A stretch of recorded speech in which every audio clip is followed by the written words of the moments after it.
ان الحمد للہ نحمده ونستعینه ونستغفره ونعوذ باللہ من شرور انفسنا ومن سیئات اعمالنا من يهده الله فلا مضل له ومن يضلل فلا هادي له واشهد ان لا اله الا الله وحده لا شريك له واشهد ان محمدا عبده ورسوله اما بعد فان خير الحديث كتاب الله وخير الهدي هدي محمد صلى الله عليه وآله وسلم وشر الأمور محدثاتها وكل محدثة بدعة وكل بدعة ضلالة وكل ضلالة في النار.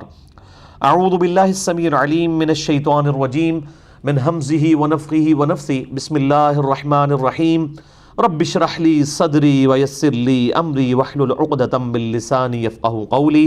بسم الله الرحمن الرحيم. ان الله وملائكته يصلون على النبي يا ايها الذين امنوا صلوا عليه وسلموا تسليما. اللهم صل على محمد وعلى ال محمد كما صليت على ابراهيم وعلى ال ابراهيم انك حميد مجيد. اللهم بارك على محمد وعلى آل محمد كما باركت على إبراهيم وعلى آل إبراهيم إنك حميد مجيد. اللهم ربنا آتنا في الدنيا حسنة وفي الآخرة حسنة وقنا عذاب النار. ربنا آتنا من لدنك رحمة وهيئ لنا من أمرنا رشدا. لا إله إلا أنت سبحانك إني كنت من الظالمين. ولا حول ولا قوة إلا بالله العلي العظيم. يا حي يا قيوم برحمتك أستغيث. الحمدللہ آج 17 دسمبر 2017 کو اتوار کے دن قرآن کلاس نمبر 276 میں ہم انشاءاللہ تعالی سورۃ الاحزاب کی آیت نمبر 41 سے آنورڈ سٹارٹ کریں گے، اور امید ہے انشاءاللہ آج ہماری سورۃ الاحزاب مکمل بھی ہو جائے گی انشاءاللہ تعالی. آج کی جو آیات آ رہی ہیں ان میں کئی آیات ایسی ہیں جن پر گھنٹوں گفتگو ہو سکتی ہے، لیکن چونکہ انہی آیات کے کانٹیکسٹ میں آلریڈی بڑے ڈیٹیل لیکچر ریکارڈ کروا چکا ہوں، لہٰذا آج میں اس تفصیل میں نہیں جاؤں گا. ان آیات کے اوپر سے سرسری طور پر مختصر تشریح کے ساتھ گزر جاؤں گا انشاءاللہ تعالی. باقی جسے شوق ہوگا وہ اس کے لیے میں انشاءاللہ جو کراس ریفرنس کے طور پہ میری ویڈیوز ہیں انہی آیات کے کانٹیکسٹ میں وہ انشاءاللہ بیان کر دوں گا. مثلا اس میں ذکر کی فضیلت کے اعتبار سے آیات آئیں گی، درود شریف کے اعتبار سے، پردے کے احکامات کے اعتبار سے، اور اسی طریقے سے بزرگوں کی اندھا دھند جو پیروی ہے اس کا قیامت والے دن کیا انجام ہونے والا ہے اس حوالے سے آیات آئیں گی. اب یہ وہ سارے ٹاپکس ہیں جن کے اوپر میں آلریڈی بڑی ڈیٹیل کے ساتھ گفتگو ریکارڈ کروا چکا ہوں. اب قرآن کلاس اس چیز کی متحمل نہیں ہوتی کہ ہم ان چیزوں کو بار بار ریپیٹ کریں، صرف ریفرنس کے طور پہ بات بتا دی جائے تو وہ سمجھنے والوں کے لیے کافی ہو جاتی ہے. بہرحال اللہ کا نام لے کر شروع کرتے ہیں. اعوذ باللہ من الشیطان الرجیم. بسم اللہ الرحمن الرحیم. سورۃ الاحزاب آیت نمبر 41. یا ایھا الذین آمنوا اذکروا اللہ ذکرا کثیرا. اے اہل ایمان، اللہ کی یاد کرو اور اس کا ذکر کثرت کے ساتھ کرو، یعنی کیجول یاد نہ ہو بلکہ کثرت کے ساتھ ذکر ہو. اور کیا حالت ہو؟ وسبحوہ بکرۃ واصیلا. صبح شام بس اسی کی پاکی بیان کرو. اب اس ایک آیت کے اوپر بھی کئی گھنٹے بولا جا سکتا ہے. مختصراً میں صرف تھوڑی سی گفتگو اس حوالے سے کر دوں کہ اللہ تعالیٰ کے جو اذکار ہیں، اللہ تعالیٰ کا جو ذکر ہے، اس کی مینلی 3 اقسام ہے. پہلے نمبر پہ جس چیز کو ذکر قرار دیا گیا وہ ہے قرآن حکیم. انا نحن نزلنا الذکر وانا لہ لحافظون. بے شک اس الذکر یاد دہانی والی چیز کو ہم نے نازل کیا اور ہم ہی اس کی حفاظت کرنے والے ہیں. قرآن حکیم اللہ تعالیٰ کی یاد دلانے والی سب سے بڑی چیز ہے جس سے اللہ کا تعارف انسان کو آتا ہے. دوسری چیز نماز ہے. وَأَقِمِ الصَّلَاةَ لِلذِّكْرِ. موسیٰ علیہ السلام کو کہا گیا تھا کہ میری یاد کے لیے نماز کو قائم رکھو، اور اسی میں ظاہر سارے فرائض بھی شامل ہیں، چاہے وہ حج ہو اور اسی طریقے سے زکوٰۃ ہو، رمضان المبارک کے روزے ہوں، جتنے فرائض ہیں وہ سب کے سب اللہ کا ذکر، اللہ کی یاد آنے والی چیزیں. اور ایک تیسری چیز ہے جو نفلی اذکار ہیں. آپ صلی اللہ علیہ وآلہ وسلم کی صبح و شام کی دعائیں آپ صلی اللہ علیہ وآلہ وسلم کی مختلف اوقات کی دعائیں، آپ صلی اللہ علیہ وآلہ وسلم کے فرض نماز کے بعد کے اذکار، صبح اور شام کے اذکار، وہ بھی نفلی اذکار ہیں، ان کے اوپر میں نے ڈیٹیل کے ساتھ 6 گھنٹے، جب قرآن حکیم میں سورۃ الرعد کی آیت نمبر 28 آئی تھی، الا بذکر اللہ تطمئن القلوب، آگاہ ہو جاؤ اللہ کی یاد ہی میں دلوں کا سکون ہے، میں نے اس پہ 6 لیکچرز ریکارڈ کروائے تھے، کل ملا کے تقریباً 8 سے 10 گھنٹے کا دورانیہ بنتا ہے۔ مسئلہ نمبر 111ABC اور 112ABC، اس میں نے ڈیٹیل کے ساتھ ذکر کی فضیلت اور اذکار کون سے ہیں، اور خصوصاً جو فرض نماز کے بعد اذکار ہیں، جس پہ ہمارا گرین کارڈ چھپا ہوا ہے، وہ آپ کو لیکچر کے اینڈ پہ مل بھی جائے گا ہماری ویب سائٹ ahlsunnatpak.com پہ، اس کا PDF بھی موجود ہے، اینڈرائڈ ایپ بھی موجود ہے، اور بلو کارڈ صبح و شام کے اذکار والا، وہ آخرت کا گرین کارڈ اور آخرت کا بلو کارڈ، ان کا تعارف بھی میں نے اس میں کروایا تھا، تو اس میں اس قسم کے سارے اذکار موجود ہیں۔ هو الذی یصلی علیکم وملائکتہ لیخرجکم من الظلمات الی النور، وہی اللہ ہے جو تم پر رحمت نازل فرماتا ہے اور اس کے فرشتے بھی، تاکہ تمہیں نکالیں اندھیروں سے نور کی طرف، یعنی گمراہی کے اندھیروں سے نکال کر ہدایت کی روشنی تک لایا جائے۔ اللہ تعالیٰ جو ہے وہ رحمت فرماتا ہے لوگوں کے حق میں جو اللہ تعالیٰ کی طرف رجوع لانے والے ہیں، والذین جاہدوا فینا لنہدینہم سبلنا، جو لوگ ہماری راہ میں کوشش کریں گے ہم اپنی راہیں ان کے لیے کھول دیں گے۔ اور فرشتے جو ہیں وہ بھی ایسے لوگوں کے لیے دعائیں مغفرت کرتے ہیں، جیسے کہ صحیح بخاری اور مسلم کی متفق علیہ حدیث ہے، جب کوئی شخص فرض نماز پڑھنے کے بعد اپنی جگہ پر بیٹھا رہتا ہے تو جتنی دیر تک وہ بیٹھا رہے اس کا وضو نہ ٹوٹے تو فرشتے اس کے لیے مسلسل استغفار کرتے رہتے ہیں، اللہ اسے بخش دے، اس پہ رحم فرما، اور یہ سلسلہ مسلسل جاری رہتا ہے۔ تو فرشتے بھی دعائیں مغفرت کرتے رہتے ہیں۔ اللہ تعالیٰ کی طرف سے رحمت کا نزول ہوتا ہے۔ اللہ کی طرف سے رحمت کا نزول کیا ہے؟ کہ اللہ تعالیٰ کسی کی دنیا اور آخرت سنوار دے، اور دنیا کا سنورنا وہ سنورنا نہیں جو ہم لوگ سمجھ رہے ہوتے ہیں، یعنی دنیا کا مال و متاع مل جانا، ورنہ تو نبی صلی اللہ علیہ وآلہ وسلم سے بڑھ کے تو اللہ کی محبوب کوئی ہستی نہیں ہے۔ لیکن بخاری اور مسلم کی متفق علیہ حدیث ہے، آپ صلی اللہ علیہ وآلہ وسلم کے بارے میں اما عائشہ رضی اللہ تعالی عنہ وسلام اللہ علیہ کہتی ہیں کہ آپ صلی اللہ علیہ وآلہ وسلم کی وفات تک ہماری حالت یہ تھی کہ بعض اوقات 1 مہینہ، بعض اوقات 2، بعض اوقات 3 مہینے تک ہمارے گھر میں چولہا نہیں جلتا تھا، 2 کالی چیزوں پر، کھجور اور پانی کے اوپر گزارا ہوتا تھا، اور وہی کوئی ٹنو ٹن کھجوریں نہیں تھیں، 2 کھجوریں اور 1 میٹھا پانی کا پیالہ صبح کے وقت، اور یہی شام کے وقت۔ میٹھا پانی کا پیالہ بھی وہاں پہ ایک بہت بڑا ایشو تھا، ایک ریگستانی علاقے میں دور دراز سے سفر کر کے یہ چیزیں لانی پڑتی تھی۔ بہرحال بخاری اور مسلم میں یہ حدیث ہے، آپ صلی اللہ علیہ وآلہ وسلم نے یہ اکثر دعا فرمایا کرتے تھے، آپ صلی اللہ علیہ وآلہ وسلم، اے اللہ محمد اور آل محمد صلی اللہ علیہ وآلہ وسلم کو بس اتنا ہی رزق دینا کہ ان کی روح اور جسم کا رشتہ برقرار رہے، یعنی سبسسٹنس لیول کے اوپر رزق چاہیے، بہت ایکسٹراڈنری نہیں چاہیے۔ تو دنیاوی نعمتوں کا مل جانا یہ اس چیز کی نشانی نہیں ہے کہ وہ فی الدنیا حسنہ ہو چکا ہے۔ دنیا میں جسے آخرت کی معرفت ہو جائے، اللہ کی شناخت حاصل ہو جائے، اس کی دنیا حسنہ بن گئی ہے، کہ جسے دنیا میں سمجھ آ گئی کہ میری آخرت کی ہمیشہ کی کامیابیاں دنیا میں اللہ اور اس کے محبوب صلی اللہ علیہ وآلہ وسلم کی اطاعت میں زندگی گزارنے میں مضمر ہے، یہ پھر دنیا حسن ہے۔ ورنہ اگر دنیاوی سٹیٹس کسی کو بہت اعلیٰ حاصل بھی ہو گیا، مرتے ہی اس کے فرشتے اس کے سر پہ ہتھوڑا مارنا شروع کر دیں، بلکہ نزا کے عالم میں قرآن حکیم میں کئی آیات موجود ہیں، تو ظاہر ہے اس کی پھر دنیا حسنہ کیا ہوئی، ادھر سے ہی ذلت شروع ہو گئی اس کی۔ وَكَانَ بِالْمُؤْمِنِينَ رَحِيمًا، اور اللہ تعالیٰ تو مؤمنین کے اوپر رحم فرمانے والا ہے، اور مومن سے مراد ہے بات ماننے والے، جو بات قبول کر لیں وہ ہے مومن۔ ایک ہے مسلم جو صرف یعنی اقرار کر لیتے ہیں اللہ اور اس کے محبوب صلی اللہ علیہ وآلہ وسلم کو مان لیا، لیکن اللہ اور اس کے محبوب صلی اللہ علیہ وآلہ وسلم کی ماننا شروع کر دیں، وہ مومن کا درجہ ہے، بات ماننے والوں کے لیے۔ تحیتہم یوم یلقونہ سلام، اور قیامت والے دن جب وہ اپنے رب کے حضور پیش ہوں گے تو ان کا استقبال اللہ کی طرف سے سلامتی کے ساتھ ہوگا، اللہ تعالیٰ ان پر سلامتی بھیج رہا ہوگا۔ وَأَعَدَّ لَهُمْ أَجْرًا كَرِيمًا، اور اللہ تعالیٰ نے ان کے لیے اجر کریم، بہت عزت والا اجر جنت کی شکل میں تیار کر رکھا ہے۔ یا ایھا النبی انا ارسلناک شاہدا ومبشرا ونذیرا، اے اللہ کے نبی صلی اللہ علیہ وآلہ وسلم، اے اللہ کی طرف سے غیب کی خبریں دینے والے، عالم الغیب نہیں، غیب کی خبریں دینے والے، بے شک ہم نے تمہیں بھیجا ہے گواہ بنا کر، خوشخبری دینے والا اور ڈر سنانے والا، وَدَاعِيًا إِلَى اللَّهِ بِإِذْنِهِ وَسِرَاجًا مُنِيرًا، اور دعوت دیتے ہیں اللہ کے اذن کے ساتھ اسی کی طرف، اور چمکا دینے والا سورج۔ آپ صلی اللہ علیہ وآلہ وسلم نور ہدایت ہے، اس میں کوئی شک نہیں ہے۔ سورۃ المائدہ کی جو آیت ہے، قد جاءکم من اللہ نور وکتاب مبین، بے شک اللہ تعالیٰ کی طرف سے تمہارے پاس ایک نور اور روشن کتاب آ گئی۔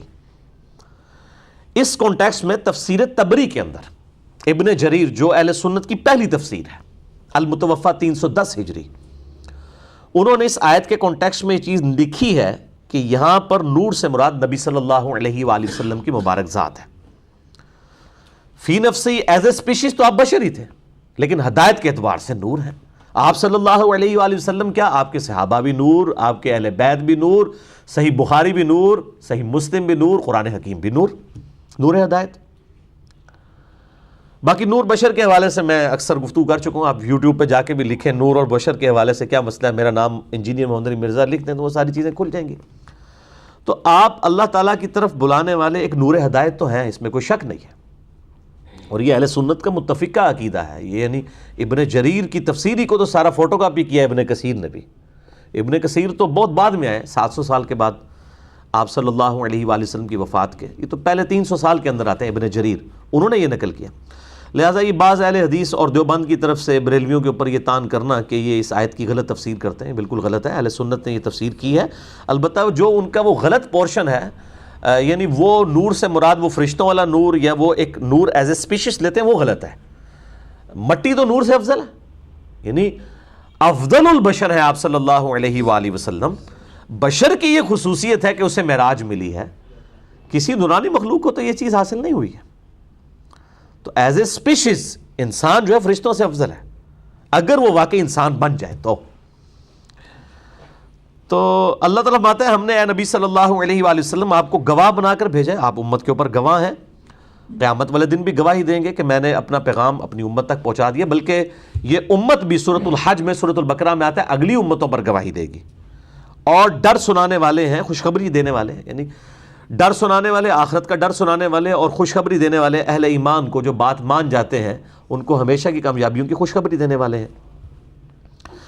اس آیت کے کانٹیکسٹ میں امام حمزہ بریلوی المتوفہ 1921 عیسوی اور 1340 ہجری، انہوں نے اس آیت کا بڑا غلط ترجمہ کیا اور اس کی وجہ سے ایک ہنگامہ کھڑا ہو گیا، اور انہوں نے اس کا ترجمہ کیا کہ اے نبی صلی اللہ علیہ وآلہ وسلم ہم نے آپ کو حاضر و ناظر بنا کر بھیجا ہے، اور وہ شاہد کا ترجمہ انہوں نے حاضر و ناظر کر دیا کہ گواہی دینے والا، حالانکہ قرآن حکیم اپنی حفاظت خود کرتا ہے۔ یہی امام رضا بریلوی صاحب نے سورۃ الحج کی جو آخری آیت ہے 78 اور سورۃ البقرہ میں ان آیات کے کانٹیکسٹ میں نے 2 گھنٹے کے اوپر صرف حاضر و ناظر کے مسئلے کے اوپر لیکچر ریکارڈ کروایا، جس میں میں نے ساری احادیث اور آیات کور کی ہیں، اس میں یہ آیت بھی کور کی تھی۔ حاضر و ناظر کے عقیدے سے متعلق فرقہ وارانہ نظریات کا تحقیقی جائزہ، مسئلہ نمبر 7 ہے اہل سنت پاک .com پہ، جو ہزاروں لوگوں کی ہدایت کا سبب بنا۔ اور میں نے یہ بتایا کہ حاضر و ناظر کے عقیدے کا بانی اس سب کانٹیننٹ انڈیا، پاکستان، بنگلہ دیش کے اندر امام رضا بریلوی صاحب نہیں ہے، بلکہ شاہ عبد الحق محدث دہلوی المتوفہ 1052 ہجری ہے۔ یہ امت کو عقیدہ انہوں نے دیا ہے، اور اب یہ وہ شخصیت ہے جس کو بریلوی، دیوبندی، اہل حدیث تینوں بزرگ مانتے ہیں۔ یہ بڑے یعنی دکھ کی بات ہے کہ ایسا شخص جو اس طرح کا امت کو عقیدہ دے رہا ہے، اس کو آپ بزرگ مانیں، اور وہی بات جب امام بریلوی صاحب کریں تو آپ ان کے پیچھے پنجے جھاڑ کے پڑ جائیں۔ تو میں نے بڑی ڈیٹیل کے ساتھ، آپ یوٹیوب کے اوپر جا کے لکھیں حاضر و ناظر کے عقیدے کا بانی کون تھا، تو میری پوری ڈیٹیلز کھل جائیں گی۔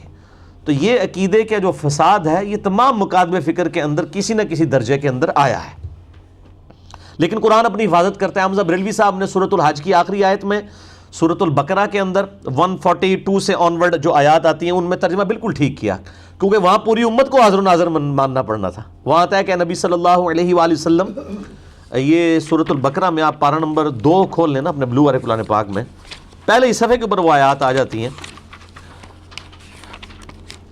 پیج نمبر 23 ہے، 143 نمبر آیت ہے۔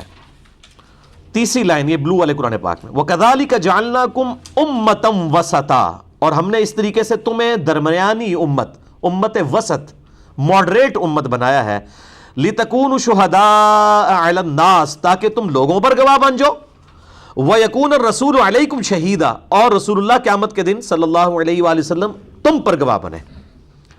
اب یہاں پر حمزہ بریلوی صاحب نے شہید کا ترجمہ بالکل ٹھیک کیا کہ گواہ بن جاؤ، یعنی تم اگلی امتوں پر اور نبی صلی اللہ علیہ وسلم تم پر۔ یہ کیسے؟ اس کے کانٹیکسٹ میں صحیح بخاری میں حدیث ہے کہ نوح علیہ السلام کی امت کہہ دے گی کہ نوح علیہ السلام نے ہم تک پیغام ہی نہیں پہنچایا اللہ کا، تو نبی صلی اللہ علیہ وآلہ وسلم کی امت گواہی دے گی کہ قرآن حکیم کی بنیاد کے اوپر کہ نہیں، نوح علیہ السلام سچے ہیں، ان کی امت جھوٹ بول رہی ہے۔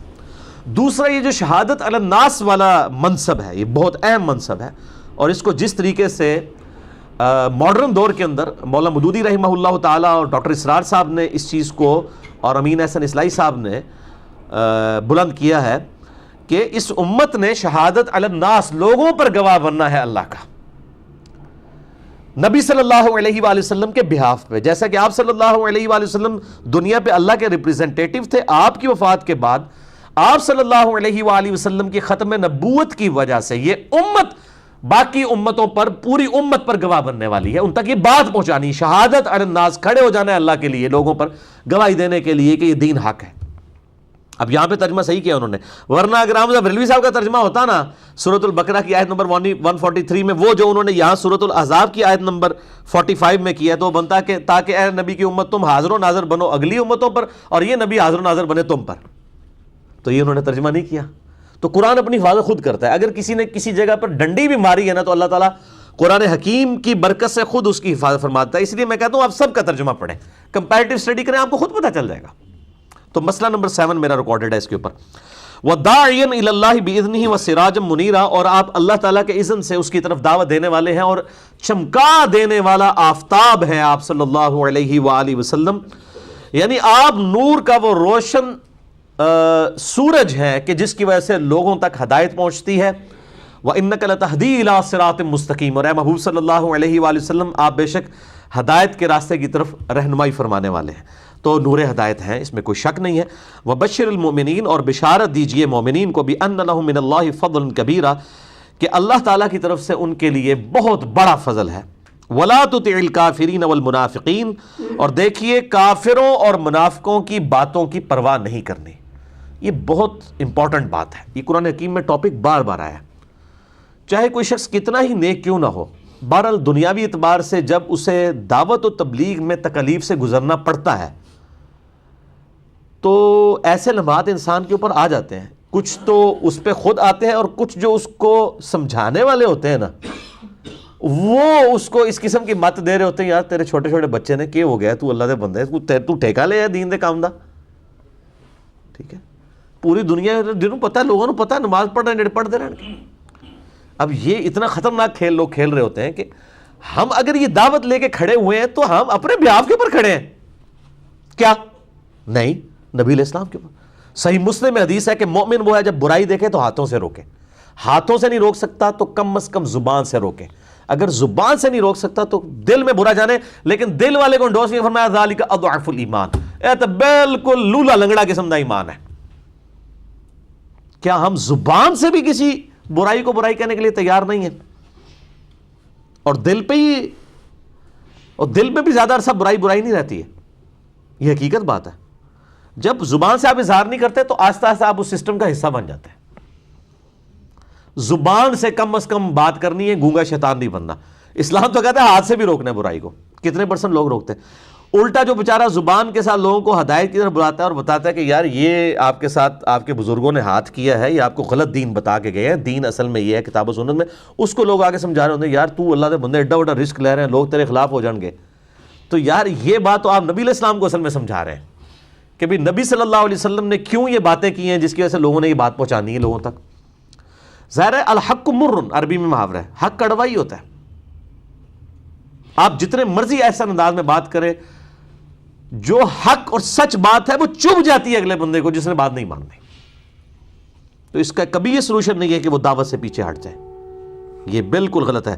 اور یہ آپ دیکھیں اتنا بڑا ایشو ہے کہ نبی علیہ السلام کو اسپیسیفکلی اور آپ کے صحابہ کو بھی کہا جا رہا ہے کہ آپ نے بھی جو ہے وہ کافروں کی باتیں نہیں ماننی ہے، ان کی پرواہ نہیں کرنی. وَلَا تُطِعِ الْكَافِرِينَ، کافروں کا کہنا مت مانو، والمنافقین، اور نہ منافقین کا، وَدَعْ أَذَاهُمْ، اور نہ پرواہ کرو ان کی طرف سے آئی ہوئی تکلیف اور اذیت کے اوپر، کہ یار اب جو ہے وہ مجھے ان تکلیف میں انہوں نے ڈال دیا ہے، تو اب میں جو وہ دین کا کام چھوڑ دوں یا میں بیک فٹ کے اوپر چلا جاؤں. اب دیکھیں شعب ابی طالب کے اندر نبی صلی اللہ علیہ وآلہ وسلم کو 3 سال تک کس طرح گزارا کرنا پڑا ہے. بخاری مسلم میں آتا ہے، سعد ابن ابی وقاص کہتے ہیں کہ 3 سال تک ہماری حالت یہ تھی کہ ہم پتے کھا کے گزارا کرتے تھے، اور جس طرح بکریوں کو مینگنیاں آتی ہیں نا، اس طرح ہمارے ساتھ معاملہ ہوا کرتا تھا.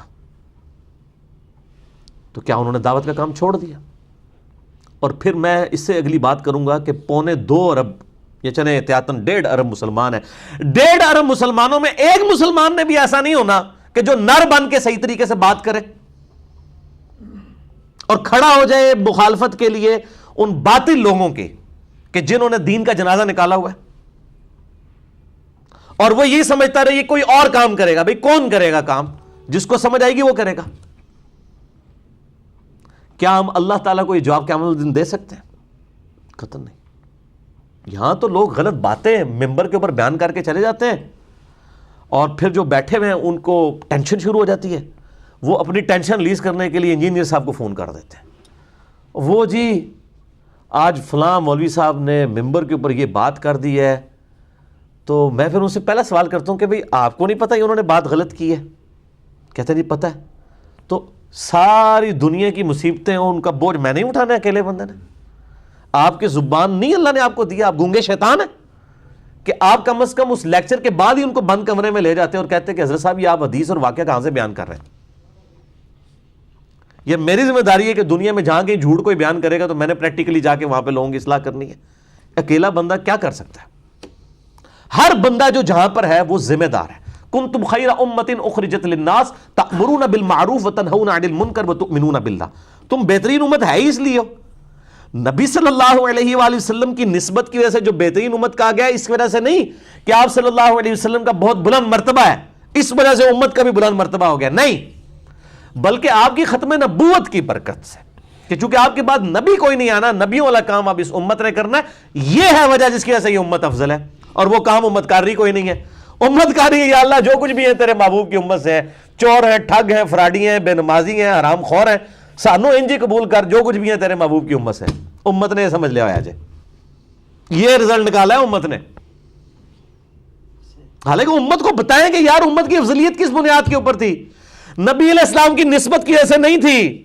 آپ صلی اللہ علیہ وآلہ وسلم کی ختم نبوت کی وجہ سے جو کام ملا ہے اس امت کو، نبیوں والا کام، اس کی وجہ سے اس امت کی فضیلت ہے، اور وہ کوئی کرنے کے لیے تیار ہی نہیں ہے. تو وہ ساری میں ٹینشن مجھے ریلیز کرتے ہیں. تو میں ان کو کہتا ہوں میرے بھائی میں نے کیا کرنا ہے؟ میری 1 لاکھ فوٹو کاپیاں کرا لو، پھر تو جگہ جگہ بانٹ دو. نہیں، آپ جدھر ہیں غلطی دیکھتے ہیں احسن طریقے سے آپ ہائی لائٹ کریں. آپ کو ٹینشن ہوتی ہے، بجائے مجھے فون کر کے آپ خود اس کی اصلاح کرنے کی کوشش کریں، کم از کم اس سے پوچھ لیں. وَتَوَكَّلْ عَلَى اللَّهِ، اور توکل اللہ پر کیجئے.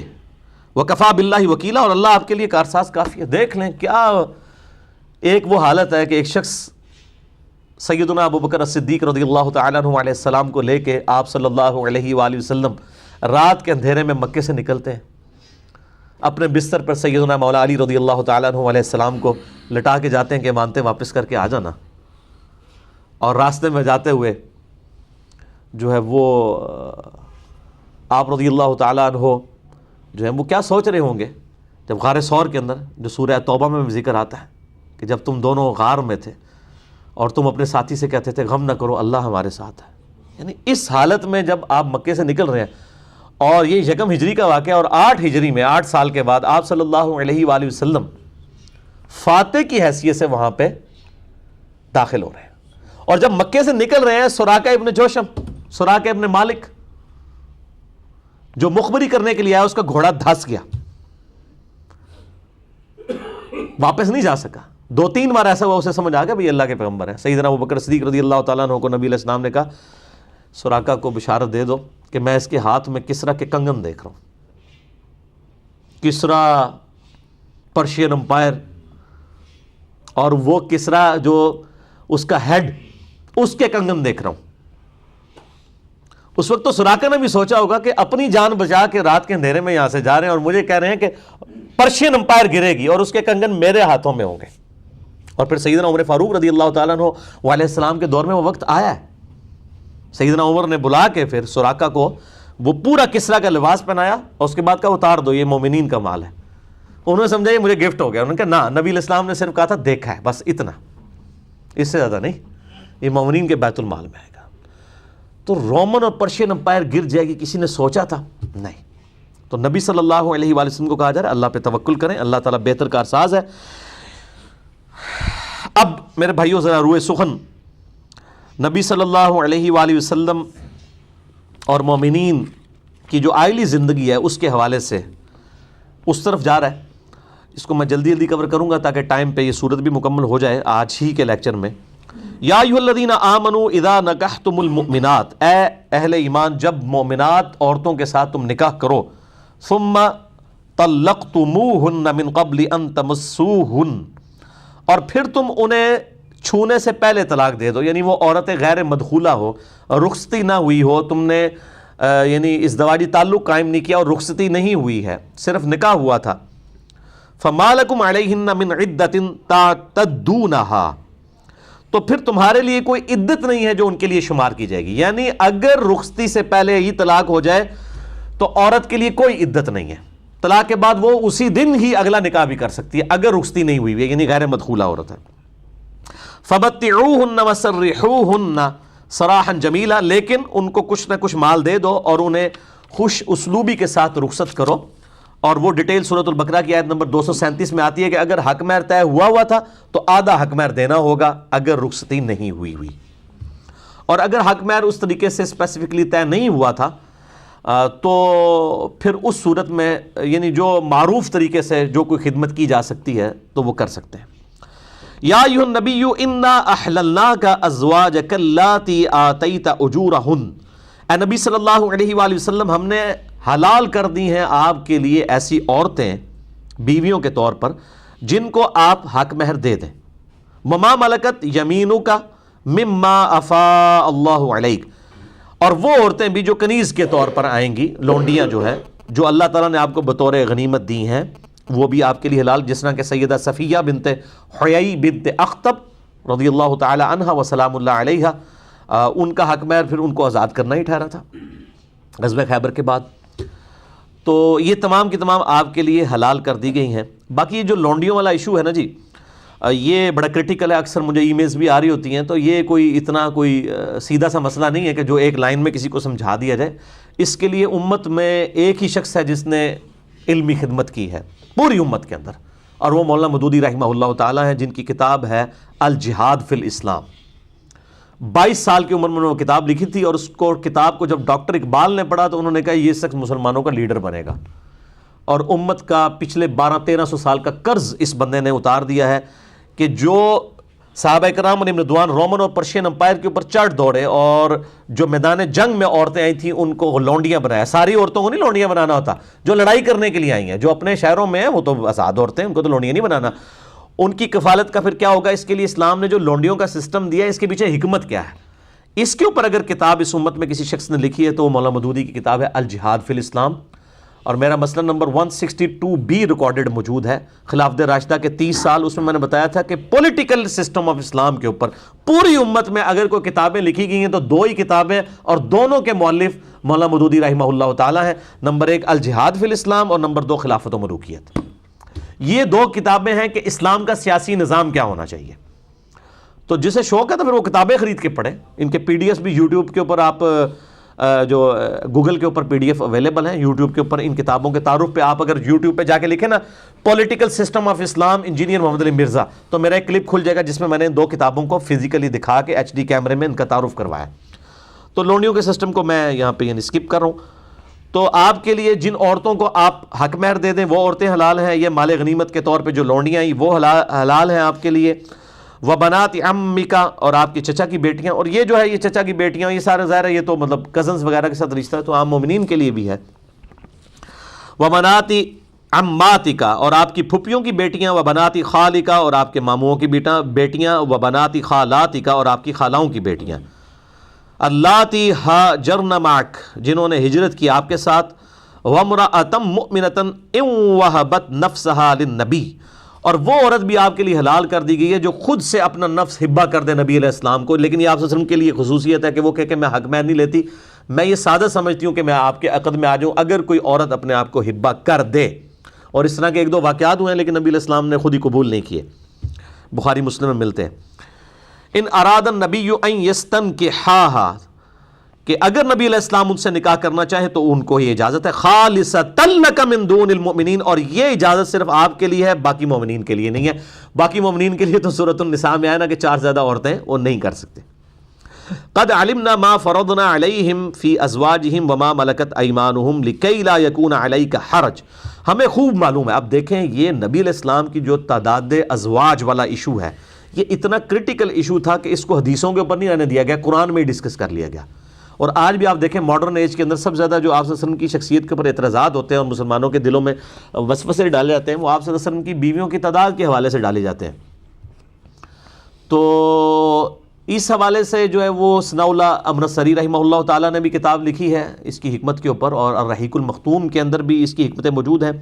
الجہاد فی الاسلام میں مولانا مودودی رحمہ اللہ تعالیٰ نے اس کو ایڈریس کیا کہ جو آپ صلی اللہ علیہ وآلہ وسلم کی جو ازواج کی تعداد کے حوالے سے جو 11 بیویوں کا ذکر ملتا ہے، یہ آپ صلی اللہ علیہ وآلہ وسلم کو اللہ تعالیٰ نے اجازت کیوں دی تھی؟ آپ سے پہلے جو حکمران ہیں وہ تو سینکڑوں میں بیویاں رکھتے تھے، اور ابھی بھی آپ آج بھی دیکھ لیں، یعنی وہ کویت کا جب وہ امیر بھاگا تھا تو پتہ نہیں 80 تو اس کی وہ بیویاں یا جو بھی تھیں وہ لے کے، تو وہ تو ہمیشہ سے حکمرانوں کا یہ معاملہ رہا ہے۔ آپ صلی اللہ علیہ وسلم کی تو 11 بیویاں تھیں، اور ان میں سے بھی صرف ایک کنواری تھی سیدہ عائشہ رضی اللہ تعالیٰ عنہا وسلام اللہ علیہا، باقی سب کی سب جو یا طلاق یافتہ تھی یا بیوہ تھی۔ اور آپ صلی اللہ علیہ وآلہ وسلم کی زندگی میں جو پہلا چارم فل ایکٹیویٹی تھی وہ تو پہلی شادی تھی، وہ تو سیدہ خدیجہ کے ساتھ ہوئی جو آپ سے عمر میں بھی بڑی تھی، اور ان کی زندگی میں آپ نے دوسری شادی بھی کوئی نہیں کی۔ آپ صلی اللہ علیہ وآلہ وسلم کے عقد میں 24 سال تک رہی ہیں، 49 نبوی تک آپ صلی اللہ علیہ وسلم نے دوسری شادی کوئی نہیں کی ہے ان کی زندگی میں، اور آپ کی ساری اولاد ہی ان سے ہوئی ہے، سوائے ایک ماریہ قبطیہ سے سیدنا ابراہیم پیدا ہوئے وہ بھی فوت ہو گئے، باقی پوری اولاد آپ صلی اللہ علیہ وآلہ وسلم کی سیدہ خدیجہ سے ہوئی ہے، اور آپ کی نسل بھی ان سے چلی ہے، سیدہ فاطمہ انہی کی بیٹی تھی۔ تو آپ صلی اللہ علیہ وآلہ وسلم نے پوری زندگی مطلب اس کو کوئی ایز اے چارمفل ایکٹیویٹی کے طور پہ نہیں بلکہ امت کی تعلیم کے لیے، آپ دیکھیں سیدہ عائشہ جو ہیں وہ ایک کلین سلیٹ کے طور پہ آپ کو ملی، اور سیدہ عائشہ کا جو نکاح 9 سال کی عمر میں ہوا، اس کے اوپر میرا یوٹیوب کے اوپر کلپ ریکارڈڈ ہے اس کی حکمتوں کے اوپر بھی۔ تو آپ صلی اللہ علیہ وآلہ وسلم کی وفات کے بعد وہ 47 ایئرس تک زندہ رہی ہیں، 58 ہجری میں فوت ہوئی ہیں، اور کئی صحابہ کی استاد ہیں۔ امت تک دین جو آپ صلی اللہ علیہ وآلہ وسلم کی آئلی زندگی ہے، گھریلو زندگی، یہ تو ٹرانسفر ہی امہات المومنین کے ذریعے ہوئی ہے، تو یہ حکمتیں تھی اس میں۔ تو اس لیے اللہ تعالیٰ نے پھر ان کو ایک ٹائٹل دے دیا، وہ آگے آیت آ جائے گی، کہ آپ صلی اللہ علیہ وسلم کو یہ پابند کر دیا کہ اب آپ کی جو 11 بیوی ہیں نا، آپ نہ تو ان کو طلاق دے سکتے ہیں اور نہ ان کے بعد کوئی اور عورت سے شادی کر سکتے ہیں۔ یہ پابندی آپ کے اوپر لگا دی، یہ پابندی عام مسلمان کے اوپر نہیں ہے، لیکن نبی صلی اللہ علیہ وسلم کے اوپر اللہ تعالیٰ نے یہ پابندی لگا دی کہ آپ اپنی کسی بیوی کو اب طلاق نہیں دے سکتے۔ اس کی لاجیکل حکمت کیا تھی؟ اس لیے کہ آپ صلی اللہ علیہ وآلہ وسلم کے بعد آگے ہی آیات میں آ جائے گا کہ آپ کی وفات کے بعد حضور کی بیوی کے ساتھ کوئی نکاح نہیں کر سکتا، اللہ تعالیٰ کے نزدیک یہ گناہ کبیرہ ہے۔ اور اسی سورت کے شروع میں ہے النبی اولیٰ بالمؤمنین من انفسہم وازواجہ امہاتہم، وہ مومنین کی مائیں ہیں، نبی کی بیویاں، اور چونکہ ان کا ایک بیوی ہونے کا سٹیٹس ہمیشہ کے لیے بین ہو گیا تھا، نبی علیہ السلام اگر اپنی زندگی میں بھی طلاق دے دیتے تو کسی اور عورت کے مرد کے ساتھ وہ شادی نہیں کر سکتی تھی، تو چونکہ ان کا سٹیٹس ایز اے بیوی بین ہو گیا تھا آپ صلی اللہ علیہ وآلہ وسلم کے علاوہ کسی اور مرد کے لیے، لہٰذا آپ کو بھی پابند کیا گیا کہ آپ نے طلاق نہیں دینی، قیامت الدین بھی آپ کی بیویاں بن کے ہی اٹھیں، جنت میں بھی وہ آپ کی بیویاں ہوں۔ دیکھیں نا، مولا علی علیہ السلام نے جب عمار ابن یاسر کو بھیجا ہے، صحیح بخاری کے اندر آتا ہے، جنگ جمل کی تیاری کے لیے، تو کوفے کے ممبر پہ چڑھ کے جو عمار ابن یاسر کا خطبہ امام بخاری نے نقل کیا، قربان جاؤں امام بخاری نے اماں عائشہ کے فضائل میں وہ نقل کیا کہ عمار ابن یاسر کہتے ہیں کہ دیکھو عائشہ جو ہے وہ بصرہ سے روانہ ہو چکی ہیں، امیر المومنین کے خلاف خروج کیا ہے انہوں نے، لیکن وہ دنیا اور آخرت میں تمہارے نبی کی بیوی ہیں، دنیا میں بھی اور آخرت میں بھی، لیکن اللہ نے تمہیں آزمائش میں ڈالا ہے کہ تم عائشہ کی اطاعت کرتے ہو یا اللہ کی اطاعت کرتے ہو، کیونکہ امیر المومنین کی اطاعت جو ہے وہ اللہ کی اطاعت ہے.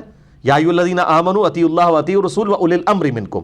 اب یہ بہت سخت جملہ تھا، عائشہ ورسز خدا، لیکن ساتھ ہی عزت کے اوپر کوئی کمپرومائز نہیں کیا کہ بھئی ان کی غلطی ہے. وہ تو بعد میں پھر انہوں نے سیدنا علی سے معافی بھی مانگی، روتی بھی تھیں اور کہا مجھے حجرہ رسول میں دفن نہ کرنا، مجھے میری سوکنوں کے ساتھ دفن کرنا. اب یہ پورا ٹاپک ہے، میں نے اس کے اوپر پورا ریسرچ پیپر لکھا ہے، آپ کو لیکچر کے اینڈ میں مل جائے گا. واقعہ کربلا کا حقیقی پس منظر 72 صحیح الاسناد احادیث کی روشنی میں، جس میں میں نے اہل سنت کی کتابوں سے 200 روایتیں جمع کی ہیں، اکثر بخاری اور مسلم سے. لیکن اس حدیث میں بھی دیکھیں سیدنا عمار بن یاسر کہہ رہے ہیں کہ عائشہ دنیا اور آخرت میں تمہارے نبی کی بیوی ہیں. تو یہ یعنی سٹیٹس تھا، اس لیے آپ صلی اللہ علیہ وآلہ وسلم کو طلاق دینے کی بھی اجازت نہیں تھی. تو اللہ تعالیٰ فرماتا ہے کہ اگر نبی صلی اللہ علیہ وسلم ان کو نکاح میں لینا چاہیں، اگر کوئی عورت ہبہ کر دے تو وہ ان کے لیے خاص ہے. قد علمنا ما فرضنا علیہم من ازواجہم، اللہ تعالیٰ کو خوب علم ہے جو آپ صلی اللہ علیہ وسلم کے لیے اللہ تعالیٰ نے فرض کر دیا ہے. وما ملکت ایمانہم لکی لا یکون علیک حرج، تاکہ نبی آپ کے اوپر کوئی تنگی نہ ہو. آپ صلی اللہ علیہ وآلہ وسلم کی جو سیٹسفیکشن کے لیے اللہ تعالیٰ نے آپ کو یہ دنیا میں سکون حاصل کرنے کا ذریعہ ایک عورت. وکان اللہ غفور رحیمہ، اور اللہ تعالیٰ بخشنے والا مہربان ہے. ترجی من تشاء منہن وتؤتی الیک من تشاء. اے نبی صلی اللہ علیہ وآلہ وسلم، یہ آپ کی مرضی ہے، جس بیوی کو چاہیں اپنے قریب کر لیں اور جس کو چاہیں اپنے سے دور رکھیں. یعنی عام مومنین کے لیے تو یہ پابندی ہے کہ انہوں نے ایکویلٹی کرنی ہے، لیکن آپ صلی اللہ علیہ وآلہ وسلم کو اللہ تعالیٰ نے اس مسئلے میں بھی آزادی عطا فرمائی. آپ کی رسپانسبلٹیز ایسی تھیں کہ آپ کے لیے چیزوں کو اس طریقے سے مینج کرنا مشکل تھا کہ آپ صلی اللہ علیہ وآلہ وسلم پورا ٹائم دیتے، لیکن اس کے باوجود آپ صلی اللہ علیہ وآلہ وسلم کی ساری بیویاں آپ سے خوش تھیں. آپ نے پورا اپنی طرف سے انصاف کیا. لیکن یہ آپ کی جو ہے عظمت کا اس میں ہے کہ آپ صلی اللہ علیہ وآلہ وسلم کو اللہ تعالیٰ نے کہا کہ میں تمہیں ریلیکس کرتا ہوں، تمہاری مرضی ہے، جس بیوی کو زیادہ ٹائم دو، جس کو کم دو. بہت بڑی فضیلت. وَمَنِ ابْتَغَيْتَ مِمَّنْ عَزَلْتَ فَلَا جُنَاحَ عَلَيْكَ، اور اگر آپ کسی کو جس کو آپ نے علیحدہ کیا تھا اپنی بیوی کو دوبارہ اپنی طرف طلب کرنا چاہیں تو وہ آپ کی مرضی ہے. سیدہ سودا جو تھیں انہوں نے اپنی باری ہبہ کر دی تھی سیدہ عائشہ کے لیے. آپ صلی اللہ علیہ وآلہ وسلم نے ان کو طلاق نہیں دی تھی، یعنی یہ غلط مشہور ہے کہ طلاق دے دی. طلاق آپ نے کسی بیوی کو بھی نہیں دی ہے. تو بہرحال فرمایا کہ مطلب تمہارے پاس اجازت ہے کہ اگر کسی سے تم نے علیحدگی اختیار کی ہے یا کسی کی باری مقرر نہیں کی اور دوبارہ کرنا چاہو، یہ تو آپ کو اجازت ہے. ذالک ادنی ان تقر اعینہن ولا یحزن ویرضین بما آتیتہن کلہن.